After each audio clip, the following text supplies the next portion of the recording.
दोस्तों, मेरे YouTube channel पर मैं आपका स्वागत करता हूं। राष्ट्रपिता महात्मा गांधी जी की अमर कहानी भाग 40 खंड 3। पिछले भाग में हमने जाना कि बापू ने सेवा वृत्ति के बारे में अपने अनुभव बताए। उनकी वकीली अब अच्छी चल रही थी और उन्हें अब ऑफिस में बैठकर ही काम करना पड़ता था, लेकिन उनकी इच्छा थी कि इसके साथ साथ शारीरिक श्रम भी किया जाए।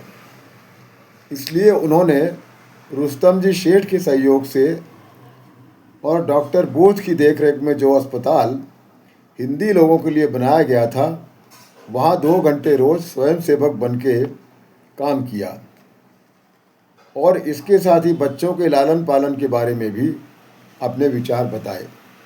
अब आगे सादा जीवन। बापू लिखते हैं, घर बसाने के बाद जीवन की सुख सुविधाओं के उपभोग से भी मेरा मन विरक्त हो गया था। इसलिए मैंने खर्च कम करने के बारे में विचार किया और धोबी काम खुद किया। उसके लिए धोबी कला की किताब पढ़कर सीखा और अपनी पत्नी को भी सिखाया। रोज़ रोज़ शर्ट धोनी ना पड़े, इसलिए 1 दर्जन शर्ट और उतने ही कॉलर खरीदे। शर्ट 1 दिन बाद बदलना, पर कॉलर रोज़ धोकर इस्त्री करता था। उसमें कलफ लगाना पड़ता था ताकि कॉलर कड़क रहे। एक बार इसके लिए मैं मजाक का कारण बना, क्योंकि कॉलर पर इस्त्री ठीक से न होने के कारण कॉलर से कलफ गिर रहा था। कोर्ट में मेरा खूब मजाक बना। मैंने उन्हें बताया कि यह मेरा पहला अनुभव है, लेकिन मैं धोबी काम में अपनी ज़रूरत के लायक मैंने कुशलता प्राप्त कर ली थी। एक बार श्री गोपाल कृष्ण गोखले जी का जोहानिसबर्ग में सत्कार होने वाला था और इस अवसर पर उनका बहुत बड़ा भाषण होने वाला था। गोखले जी के पास स्वर्गीय महादेव गोविंद रानाडे के द्वारा उपहार में दी हुई एक शॉल थी, जिसे गोखले जी बहुत संभाल कर रखते थे और विशेष अवसरों पर ही पहनते थे, प्रयोग करते थे। और गोखले जी के सत्कार समारोह में उन्हें वो शॉल पहननी थी, लेकिन उस पर सिकुड़ने पड़ गई थी और उस पर इस्त्री करने की ज़रूरत थी।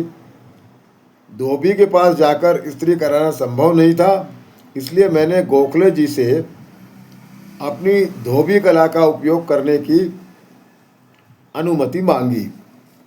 इस पर गोखले जी बोले, गांधी, मैं तुम्हारी वकीली पर विश्वास रखूँगा, लेकिन मेरी शॉल पर तुम्हारी धोबी कला प्रयोग करने की अनुमति नहीं दूंगा, तुम कहीं दाग लगा दोगे।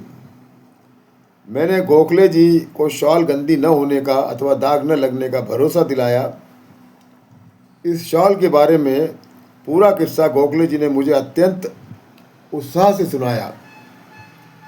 आखिर उन्होंने मुझे अनुमति दे दी।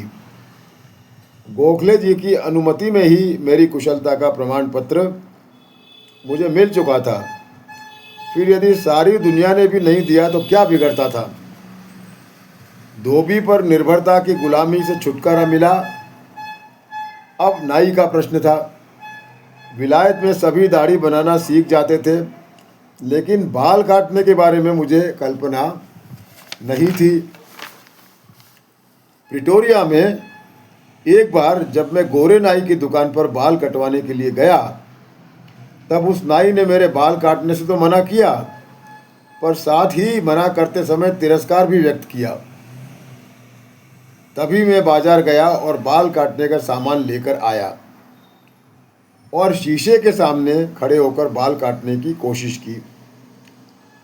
सामने के बाल तो कट गए, लेकिन पीछे के बाल काटने में परेशानी थी।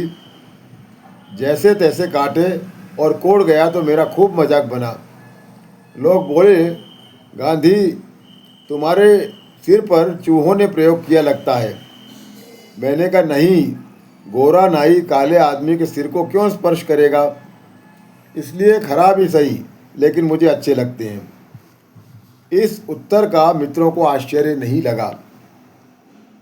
वास्तविकता में यदि गोरा नाई काले लोगों के बाल काटेगा तो उसका धंधा कैसे चलेगा।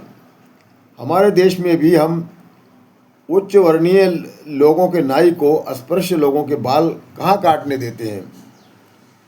इसका प्रायश्चित दक्षिण अफ्रीका में मुझे अनेक बार करने को मिला और इसमें हम हमारे कर्मों का ही फल भोग रहे हैं, ऐसा मेरा मानना था। इसलिए मुझे इसका कभी भी गुस्सा नहीं आया। स्वावलंबन और सादगी के प्रति जो मेरी पसंद थी वो आगे और तीव्र हुई। इस चर्चा को आगे योग्य स्थान पर भी हम करेंगे। इसकी जड़ें पहले से ही थी पर उन्हें अंकुरित होने के लिए सिंचाई करने की ज़रूरत थी जो अनायास ही हो गई। अब आगे के अध्याय में हम जानेंगे। आपका बहुत बहुत धन्यवाद।